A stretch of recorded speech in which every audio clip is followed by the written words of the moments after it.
Hello student, आज के lecture में आप लोगों का स्वागत है। लास्ट लेक्चर में अपन ने डिस्कस किया था मीटर ब्रिज के बारे में।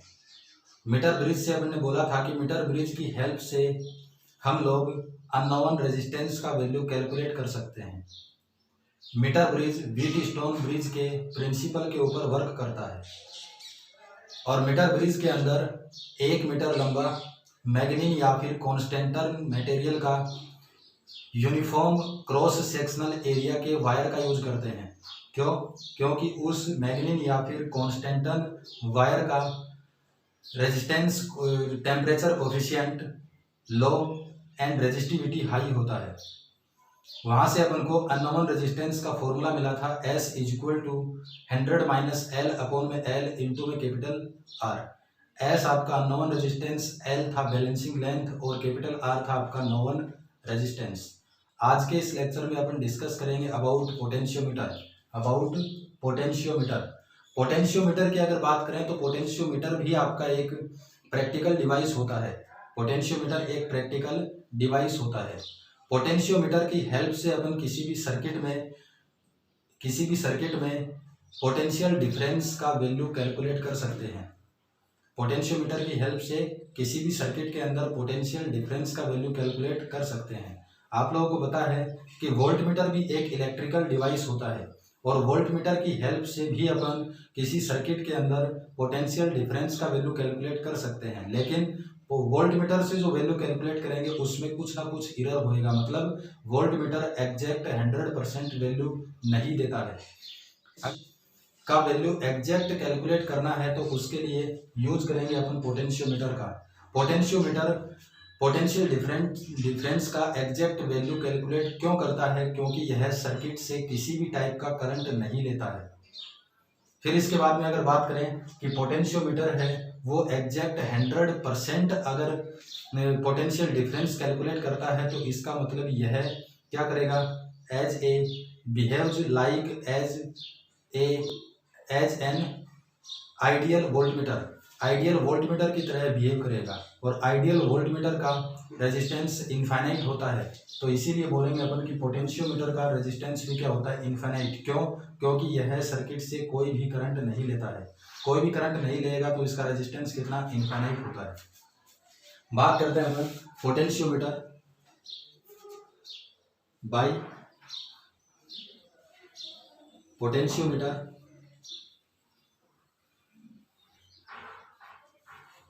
we can measure potential difference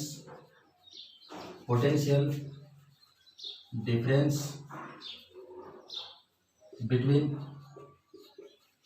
2 points in electric circuit। किसी भी इलेक्ट्रिक सर्किट के अंदर पोटेंशियल डिफरेंस का वैल्यू अगर कैलकुलेट करना हो तो पोटेंशियोमीटर का यूज करेंगे। मेजर एग्जैक्ट बोलेंगे यहाँ पर exact potential difference in the comparison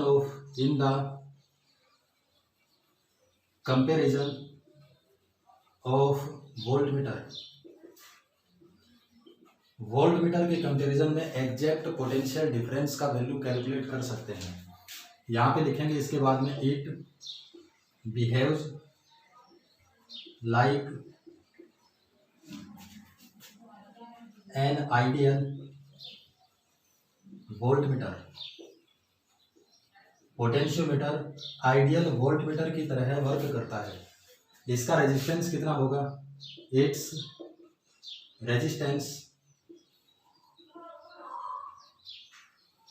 is infinite. इसका रेजिस्टेंस कितना होता है? इनफाइनाइट। आइडियल वोल्टमीटर या फिर पोटेंशियोमीटर का रेजिस्टेंस होता है आपका इनफाइनाइट बिकॉज पोटेंशियोमीटर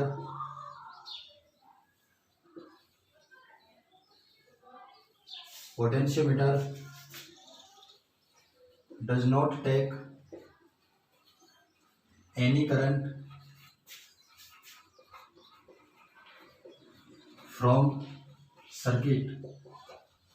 क्योंकि यह सर्किट से किसी भी टाइप का करंट नहीं लेता है, इसीलिए इसका रेजिस्टेंस कितना होगा, इनफाइनाइट। और इनफाइनाइट रेजिस्टेंस किसका होता है, आपका आइडियल वोल्टमीटर, या फिर आइडियल वोल्टमीटर को बोल रहे हैं अपन पोटेंशियोमीटर, तो पोटेंशियोमीटर का रेजिस्टेंस कितना, इनफाइनाइट होता है।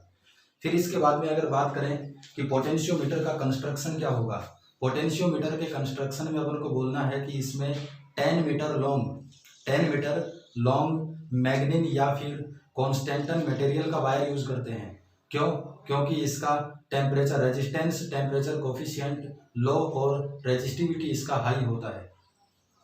10 मीटर लॉन्ग वायर का यूज करेंगे अपन। उस वायर को एक मीटर स्केल के सहारे, जैसे ये हो गया आपका एक मीटर स्केल, इस मीटर स्केल के सहारे 10 इक्वल पार्ट में डिवाइड करके, 10 इक्वल पार्ट्स में डिवाइड करके कनेक्ट करेंगे इस टाइप से।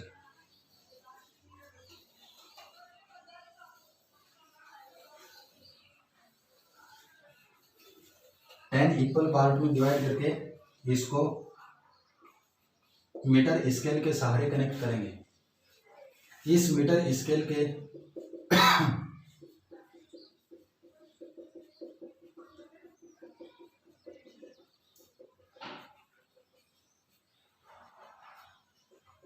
इस मीटर स्केल के यहाँ पर एक लगा होता है आपका जोकी।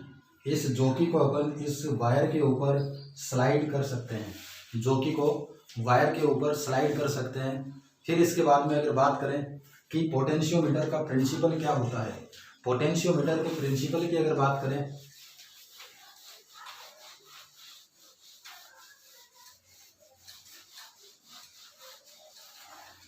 पोटेंशियोमीटर के प्रिंसिपल के लिए अपन को बोलना है कि पोटेंशियोमीटर की हेल्प से अपन अननोन ईएमएफ या फिर पोटेंशियल का वैल्यू कैलकुलेट कर सकते हैं। और जिस अननोन ईएमएफ या फिर पोटेंशियल का वैल्यू कैलकुलेट करना है, उस ईएमएफ को कंपेयर करेंगे अपन पोटेंशियोमीटर के वायर के ऊपर डिस्ट्रीब्यूट यूनिफॉर्म पोटेंशियल से, उसको कंपेयर करना है, जहां से उसका वैल्यू उसके ईएमएफ के इक्वल होगा। यहाँ से बोल रहे हैं अपन इसका प्राइमरी पोटेंशियोमीटर का प्राइमरी सर्किट, ये बोल के चल रहे हैं अपन पोटेंशियोमीटर का प्राइमरी सर्किट। प्राइमरी सर्किट के अंदर बोल रहे हैं अपन कि ये है आपका wire 10 meter long wire AB। इस प्राइमरी सर्किट के अंदर वायर AB के साथ कनेक्ट करेंगे एक सेल, और इस सेल का EMF मान लिया अपन ने EP। यहाँ से बोल दिया कि एक इसके सीरीज में कनेक्ट होता है आपका रियोस्टेट, और इस रियोस्टेट के साथ में की, और इसको कनेक्ट कर दिया अपन ने पॉइंट B से, इसको बोल दिया की K1। ये है आपका प्राइमरी सर्किट, प्राइमरी सर्किट।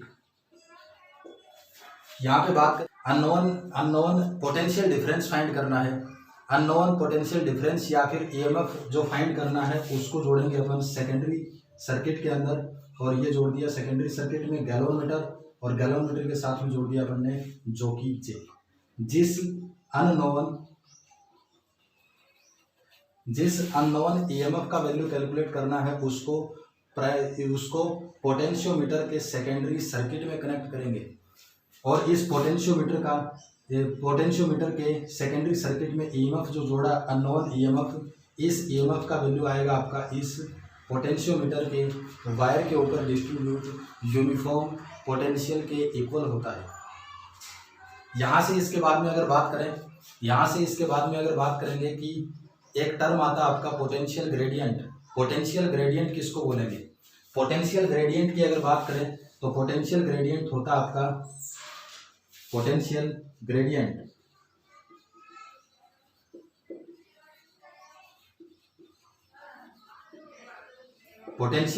को डिनोट करते हैं स्मॉल अक्स से। पोटेंशियल ग्रेडियंट का डेफिनेशन अगर लिखें तो डेफिनेशन होएगा आपका potential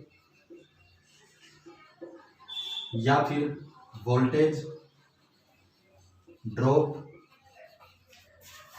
per unit length of potentiometer wire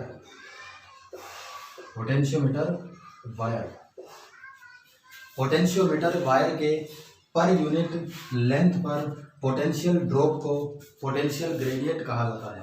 इसको डिनोट करेंगे अपन एक्स से, तो X is equal to formula आएगा आपका V अपॉन में टोटल लेंथ L। इस v की जगह अगर अपन EMF लिखें तो ये आएगा आपका E अपॉन में L। पोटेंशियल ग्रेडियंट का फॉर्मूला हो गया आपका V अपॉन L। यहाँ से इसकी यूनिट की अगर बात करें पोटेंशियल ग्रेडियंट की यूनिट की, तो unit of x equal to potential का यूनिट कितना वोल्ट, तो ये वोल्ट अपॉन में लेंथ का यूनिट कितना मीटर, वोल्ट पर मीटर इसका यूनिट होता है। फिर इसके बाद में अगर यहाँ पे देखें कि इफ लेंथ का वैल्यू कितना हो, लेंथ का वैल्यू 1 मीटर हो, यूनिट लेंथ हो, यूनिट लेंथ की अगर बात करेंगे तो x इक्वल टू कितना आएगा, x equal to v upon 1 या फिर x इक्वल टू आएगा आपका v के इक्वल। और यही अपने डेफिनेशन में बोला है कि पोटेंशियोमीटर वायर के यूनिट लेंथ के ऊपर पोटेंशियल ड्रॉप ही पोटेंशियल ग्रेडियंट के इक्वल होता है। फिर इसके बाद में नेक्स्ट की अगर बात करें तो नेक्स्ट में बोल रहे हैं अपन कि यदि इस पोटेंशियोमीटर वायर का रेजिस्टेंस कितना हो, पोटेंशियोमीटर वायर का रेजिस्टेंस कैपिटल R हो, इस सेल का इंटरनल रेजिस्टेंस कितना हो स्मॉल r, और रियोस्टेट का रेजिस्टेंस कितना हो कैपिटल R डैश हो, तो पोटेंशियल ग्रेडियंट का वैल्यू कितना होगा। यहां से मान के चल रहे हैं अपन let internal resistance of cell का इंटरनल रेजिस्टेंस मान रहे हैं कि स्मॉल r है। फिर इसके बाद में रेजिस्टेंस ऑफ रियोस्टेट का रेजिस्टेंस मान के चल रहे हैं कि ये है आपका R डैश। फिर इसके बाद में रेजिस्टेंस ऑफ पोटेंशियोमीटर वायर का रेजिस्टेंस मान के चल रहे हैं अपन कितना है कैपिटल R। यहाँ से रिजल्टेंट रेजिस्टेंस की अगर बात करें तो रिजल्टेंट रेजिस्टेंस की अगर बात करेंगे तो ये है आपका R डैश और कैपिटल R सीरीज में कनेक्ट है तो डायरेक्ट आएगा R dash plus R, direct जुड़ता है। सीरीज में अगर कनेक्ट है तो रिजल्टेंट रेजिस्टेंस डायरेक्ट जुड़ता है। रिजल्टेंट रेजिस्टेंस हो गया आपका R plus R dash plus small r। यहाँ से अभी अपन ने बोला था कि we know that x equal to कितना होता है आपका, x equal to v upon l या फिर e अपॉन l होता है। x equal to potential gradient equal to v upon l या फिर e अपॉन l होता है।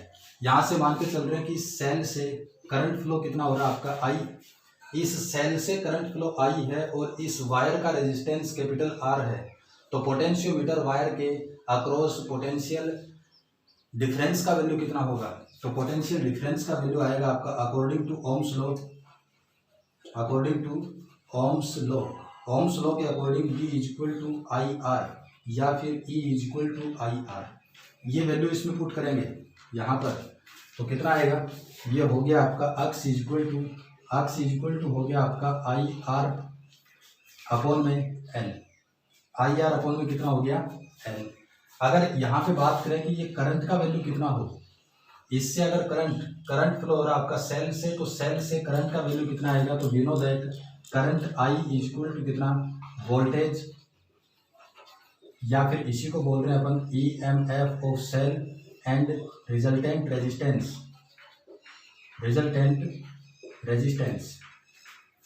I इक्वल टू आएगा आपका वोल्टेज या EMF ऑफ सेल कितना है EP, तो ये हो गया आपका EP अपॉन में रिजल्टेंट रेजिस्टेंस कितना है R plus R dash plus में स्मॉल r। इस वैल्यू को पुट करेंगे अपन इस I की जगह अगर पुट कर रहे हैं तो x का वैल्यू कितना आएगा, सो x इक्वल टू आएगा I का वैल्यू EP अपॉन में R plus R dash plus small r और इनटू में हो गया आपका कैपिटल R अपॉन में कैपिटल L।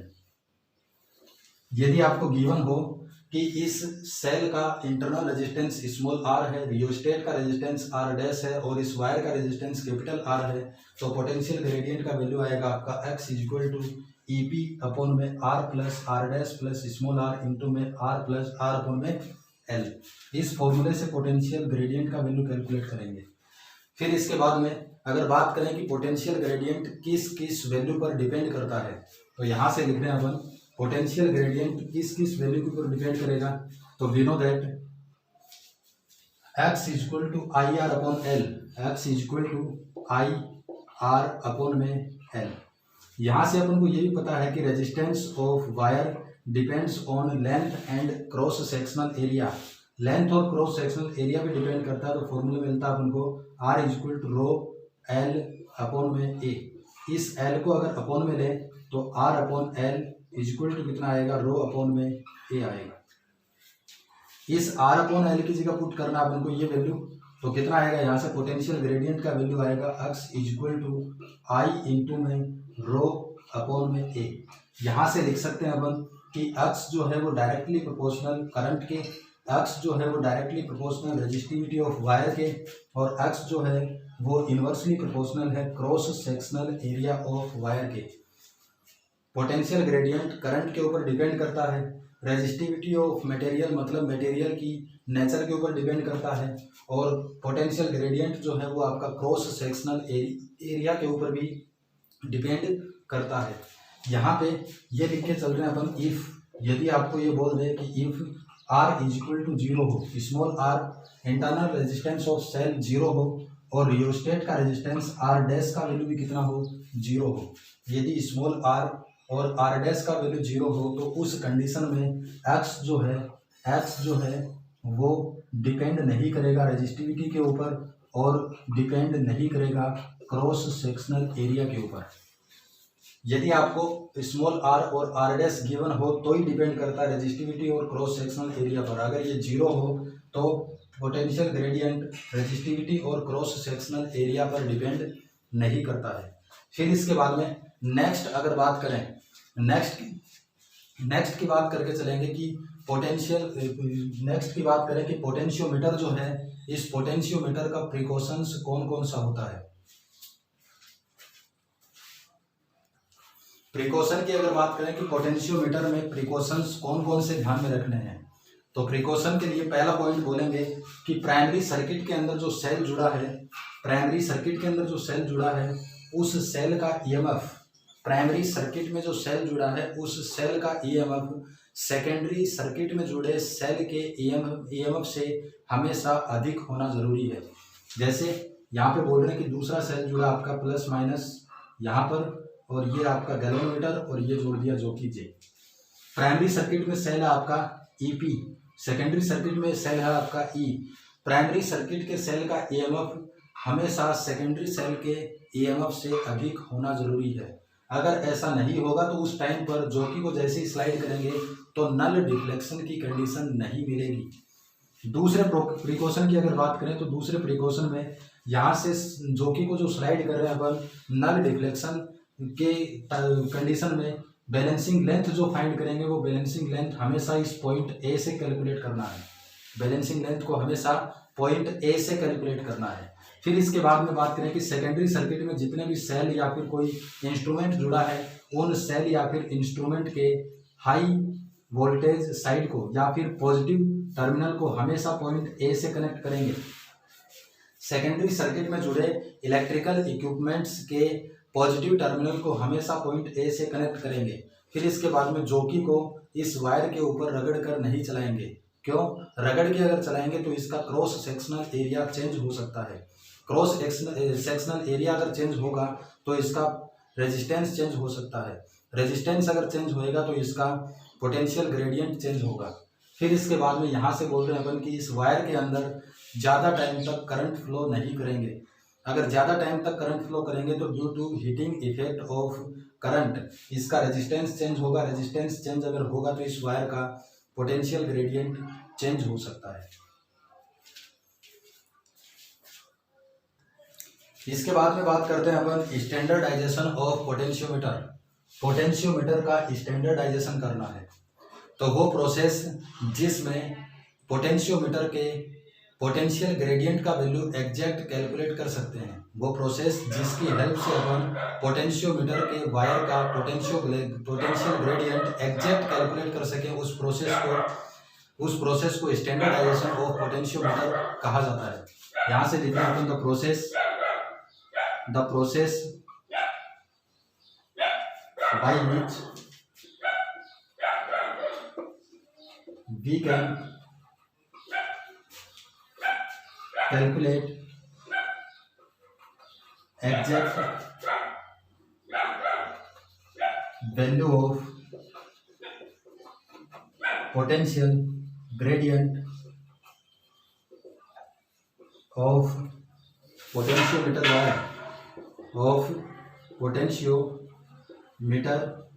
वायर वो प्रोसेस जिसकी हेल्प से अपन क्या कर सकते हैं, पोटेंशियोमीटर वायर के पोटेंशियल ग्रेडियंट का एग्जैक्ट वैल्यू कैलकुलेट कर सकें, उस प्रोसेस को स्टैंडर्डाइजेशन ऑफ पोटेंशियोमीटर कहा जाता है।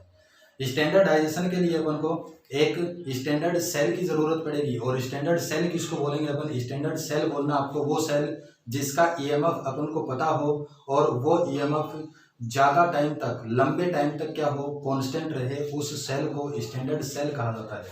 यहाँ पे यूज करेंगे अपन स्टैंडर्ड सेल की का यूज करेंगे, स्टैंडर्ड सेल का। और स्टैंडर्ड सेल किसको बोल रहे हैं अपन, whose EMF remains constant for long time, जिसका ईएमएफ क्या हो, लंबे टाइम तक कांस्टेंट बना रहे, उस सेल को स्टैंडर्ड सेल कहा जाता है। स्टैंडर्ड सेल का यूज अगर करें तो कौन कौन से सेल का यूज करते हैं अपन, एक तो करते हैं कैडमियम सेल का, दूसरा यूज करते हैं अपन डेनियल सेल। कैडमियम और डेनियल सेल का यूज करते हैं अपन। अगर आपको ये बोल दें कि पोटेंशियोमीटर के स्टैंडर्डाइजेशन में यूज होने वाले स्टैंडर्ड सेल कौन कौन से हैं, तो स्टैंडर्ड सेल में है आपका एक तो कैडमियम सेल और एक Daniell cell. At 20 degree centigrade temperature के ऊपर कैडमियम सेल का पोटेंशियल या फिर वोल्टेज कांस्टेंट होता है आपका 1.0186 वोल्ट, और डेनियल सेल का होता है आपका पोटेंशियल कितना, 1.08 वोल्ट होता है। ये बात आप लोग ध्यान रखना कि स्टैंडर्ड सेल के रूप में यूज किसका करेंगे, कैडमियम और डेनियल सेल का। और कैडमियम और डेनियल सेल का एट 20 डिग्री सेंटीग्रेड वोल्टेज कितना होता है, 1.0186 कैडमियम का, और डेनियल का होता है 1.08 वोल्ट होता है। ये अपन को पहले से नोन होता है और ये लंबे टाइम तक कांस्टेंट बना रहता है। अब बात करें कि स्टैंडर्डाइजेशन से एग्जैक्ट पोटेंशियल ग्रेडियंट का वैल्यू कैलकुलेट करें, तो एग्जैक्ट पोटेंशियल ग्रेडियंट के लिए अपन कनेक्ट करेंगे पोटेंशियोमीटर के सेकेंडरी सर्किट के अंदर स्टैंडर्ड सेल को कनेक्ट करना है।